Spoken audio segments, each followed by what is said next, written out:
ಓಂ ಶ್ರೀ ಗುರುಭ್ಯೋ ನಮಃ. ನಮಸ್ಕಾರ ಸ್ನೇಹಿತರೆ, MAS vibes and shorts YouTube ಚಾನಲ್ಗೆ ತಮ್ಮೆಲ್ಲರಿಗೂ ಹೃತ್ಪೂರ್ವಕ ಸ್ವಾಗತ. ಗುರುರಾಯರ ಕೃಪೆ ಸದಾ ನಿಮ್ಮ ಮೇಲೆ ಇರಲಿ. ಇಂದು ನಾವು ಶ್ರೀ ಗುರು ರಾಘವೇಂದ್ರ ಸ್ವಾಮಿಗಳ ಭಕ್ತರಲ್ಲಿ ಬಹಳ ಕುತೂಹಲ ಮೂಡಿಸುವ ಒಂದು ವಿಷಯದ ಬಗ್ಗೆ ಮಾತನಾಡಲಿದ್ದೇವೆ. ರಾಯರ ಕೃಪೆ ಯಾರಿಗೆ ಸಿಗುತ್ತದೆ? ಯಾವ ರೀತಿಯ ಭಕ್ತರನ್ನು ಗುರುಗಳು ಹೆಚ್ಚು ಆಶೀರ್ವದಿಸುತ್ತಾರೆ? ಈ ಪ್ರಶ್ನೆ ಅನೇಕ ಭಕ್ತರ ಮನಸ್ಸಿನಲ್ಲಿ ಮೂಡುತ್ತದೆ. ಈ ವಿಡಿಯೋದಲ್ಲಿ ಹೇಳುವ ವಿಷಯಗಳು ಭಕ್ತರ ನಂಬಿಕೆ, ಗುರುಗಳ ಉಪದೇಶಗಳು ಮತ್ತು ಆಧ್ಯಾತ್ಮಿಕ ಸಂಪ್ರದಾಯಗಳ ಆಧಾರದ ಮೇಲೆ ನೀಡಲಾಗಿದೆ. ಇದನ್ನು ಎಲ್ಲರಿಗೂ ಖಚಿತವಾಗಿ ಅನ್ವಯಿಸುವ ನಿಯಮವೆಂದು ಅರ್ಥ ಮಾಡಿಕೊಳ್ಳಬಾರದು. ಯಾಕೆಂದರೆ ಗುರುಗಳ ಕೃಪೆ ಹೇಗೆ ವ್ಯಕ್ತವಾಗುತ್ತದೆ ಎಂಬುದನ್ನು ಮನುಷ್ಯನು ಸಂಪೂರ್ಣವಾಗಿ ಅರ್ಥ ಮಾಡಿಕೊಳ್ಳಲು ಸಾಧ್ಯವಿಲ್ಲ.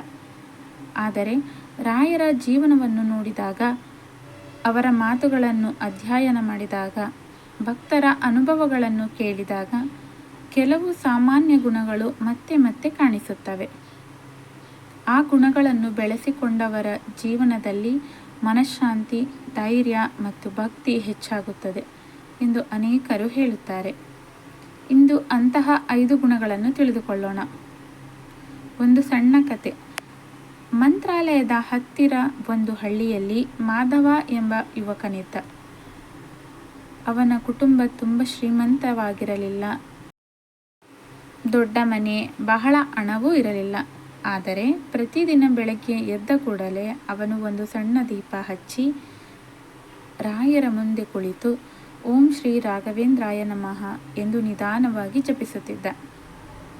ಒಂದು ದಿನ ಅವನ ಸ್ನೇಹಿತ ಕೇಳಿದ, ಮಾಧವ, ನೀನು ಪ್ರತಿದಿನ ಇಷ್ಟೊಂದು ಭಕ್ತಿಯಿಂದ ಪೂಜೆ ಮಾಡುತ್ತೀಯ. ರಾಯರು ನಿನಗೆ ಏನು ಕೊಟ್ಟಿದ್ದಾರೆ? ಮಾಧವ ನಗುತ್ತಾ ಉತ್ತರಿಸಿದ, ಅವರು ನನಗೆ ಮೊದಲು ಮನಸ್ಸಿನ ಶಾಂತಿ ಕೊಟ್ಟಿದ್ದಾರೆ. ಅದಾದ ಮೇಲೆ ಉಳಿದಿದ್ದೆಲ್ಲ ನಿಧಾನವಾಗಿ ಬರುತ್ತದೆ. ಆ ಉತ್ತರ ಕೇಳಿ ಸ್ನೇಹಿತ ಮೌನನಾದ. ಸ್ನೇಹಿತರೆ, ಇನ್ನು ಮೊದಲ ವ್ಯಕ್ತಿ ಅಹಂಕಾರಕ್ಕಿಂತ ವಿನಯವನ್ನು ಆರಿಸಿಕೊಳ್ಳುವವರು. ಸ್ನೇಹಿತರೆ, ಶ್ರೀ ಗುರು ರಾಘವೇಂದ್ರ ಸ್ವಾಮಿಗಳ ಜೀವನವನ್ನು ನೋಡಿದರೆ ಒಂದು ವಿಷಯ ಸ್ಪಷ್ಟವಾಗಿ ಕಾಣುತ್ತದೆ. ಅವರಿಗೆ ಅಪಾರ ಜ್ಞಾನವಿತ್ತು. ಸಾವಿರಾರು ಜನ ಅವರನ್ನು ಗೌರವಿಸುತ್ತಿದ್ದರು. ಆದರೂ ಅವರು ವಿನಯವನ್ನು ಬಿಡಲಿಲ್ಲ. ವಿನಯವಿರುವ ಹೃದಯದಲ್ಲಿ ಭಕ್ತಿ ಸುಲಭವಾಗಿ ಅರಳುತ್ತದೆ. ಒಬ್ಬ ವ್ಯಕ್ತಿ ಎಷ್ಟೇ ದೊಡ್ಡವನಾದರೂ ನನಗೆ ಎಲ್ಲವೂ ಗೊತ್ತು ಎನ್ನುವ ಭಾವನೆ ಬೆಳೆದರೆ ಕಲಿಯುವ ಬಾಗಿಲು ಮುಚ್ಚುತ್ತದೆ. ಆದರೆ ನಾನು ಇನ್ನೂ ಕಲಿಯಬೇಕು, ದೇವರ ಕೃಪೆ ಇಲ್ಲದೆ ಏನೂ ಸಾಧ್ಯವಿಲ್ಲ ಎನ್ನುವ ಮನಸ್ಸು ಇದ್ದರೆ ಆ ಮನಸ್ಸು ಸದಾ ಬೆಳೆಯುತ್ತದೆ.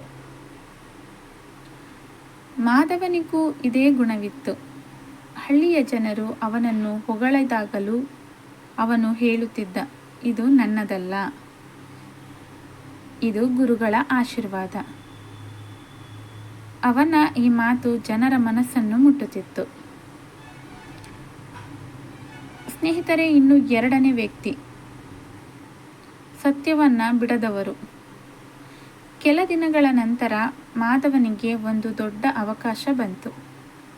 ಒಬ್ಬ ವ್ಯಾಪಾರಿ ಹೇಳಿದ, ಸ್ವಲ್ಪ ಸುಳ್ಳು ಹೇಳಿದರೆ ನಿನಗೆ ಹೆಚ್ಚು ಹಣ ಸಿಗುತ್ತದೆ. ಮಾಧವ ಕ್ಷಣಕಾಲ ಯೋಚಿಸಿದ. ಅವನ ಮನೆಯ ಪರಿಸ್ಥಿತಿ ಚೆನ್ನಾಗಿರಲಿಲ್ಲ. ಆ ಹಣದಿಂದ ಅನೇಕ ಸಮಸ್ಯೆಗಳು ಪರಿಹಾರವಾಗಬಹುದಿತ್ತು. ಆದರೆ ಅವನಿಗೆ ರಾಯರ ಉಪದೇಶ ನೆನಪಾಯಿತು, ಸತ್ಯ ಮತ್ತು ಧರ್ಮ. ಅವನು ಆ ಅವಕಾಶವನ್ನು ತಿರಸ್ಕರಿಸಿದ. ಸ್ನೇಹಿತರು ನಕ್ಕರು. ಇಷ್ಟು ಒಳ್ಳೆಯವನಾಗಿ ಬದುಕಿದರೆ ಹೇಗೆ? ಆದರೆ ಮಾಧವ ಶಾಂತವಾಗಿ ಹೇಳಿದ, ಸುಳ್ಳಿನಿಂದ ಬಂದ ಹಣಕ್ಕಿಂತ ನೆಮ್ಮದಿಯಿಂದ ನಿದ್ರೆ ಮಾಡುವ ಜೀವನ ನನಗೆ ಮುಖ್ಯ. ಭಕ್ತರ ನಂಬಿಕೆಯ ಪ್ರಕಾರ ಸತ್ಯವನ್ನು ಹಿಡಿದುಕೊಳ್ಳುವುದು ಸುಲಭವಲ್ಲ, ಆದರೆ ಅದೇ ಮನಸ್ಸನ್ನು ದೃಢಗೊಳಿಸುತ್ತದೆ. ಒಂದು ಆಲೋಚನೆ. ಸ್ನೇಹಿತರೆ, ನಿಮ್ಮ ಜೀವನದಲ್ಲಿಯೂ ಇಂತಹ ಕ್ಷಣಗಳು ಬರುತ್ತವೆ. ಸಣ್ಣ ಲಾಭಕ್ಕಾಗಿ ನಾವು ಸತ್ಯವನ್ನು ಬಿಟ್ಟಿದ್ದೇವೆಯೇ? ಯಾರಿಗಾದರೂ ನೋವು ಕೊಡುವ ಮಾತು ಆಡಿದ್ದೇವೆಯೇ? ತಪ್ಪು ಗೊತ್ತಿದ್ದರೂ ಮೌನವಾಗಿದ್ದೇವೆಯೇ?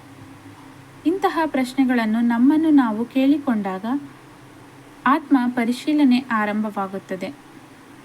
ಅದೇ ಆಧ್ಯಾತ್ಮಿಕ ಬೆಳವಣಿಗೆಯ ಮೊದಲ ಹೆಜ್ಜೆ. ಮಾಧವನ ಕತೆ ಇನ್ನೂ ಮುಗಿದಿಲ್ಲ. ಅವನ ಜೀವನದಲ್ಲಿ ಮುಂದೆ ನಡೆದ ಒಂದು ಘಟನೆ ಅವನ ಸಂಪೂರ್ಣ ಜೀವನವನ್ನೇ ಬದಲಿಸಿತು. ಅದೇ ಘಟನೆಯ ಮೂಲಕ ನಾವು ಮೂರನೇ ವ್ಯಕ್ತಿಯ ಗುಣವನ್ನು ತಿಳಿದುಕೊಳ್ಳೋಣ. ಆದರೆ ಅದರ ಸಂಪೂರ್ಣ ಕತೆ ಮುಂದಿನ ವಿಡಿಯೋದಲ್ಲಿ ತಿಳಿದುಕೊಳ್ಳಿ. ಇಂತಹ ವಿಡಿಯೋಗಳಿಗಾಗಿ ನಮ್ಮ ಚಾನಲ್ ಸಬ್ಸ್ಕ್ರೈಬ್ ಮಾಡಿ ಹಾಗೂ ಲೈಕ್ ಮಾಡಿ. ಕಮೆಂಟ್ನಲ್ಲಿ ಓಂ ಶ್ರೀ ರಾಘವೇಂದ್ರಾಯ ನಮಃ ಎಂದು ಬರೆಯಿರಿ. ಮಾಧವನ ಸಂಪೂರ್ಣ ಜೀವನವನ್ನು ಬದಲಿಸುವ ಕಥೆಯನ್ನು ಮುಂದಿನ ಭಾಗದಲ್ಲಿ ದಯವಿಟ್ಟು ತಪ್ಪದೆ ನೋಡಿ.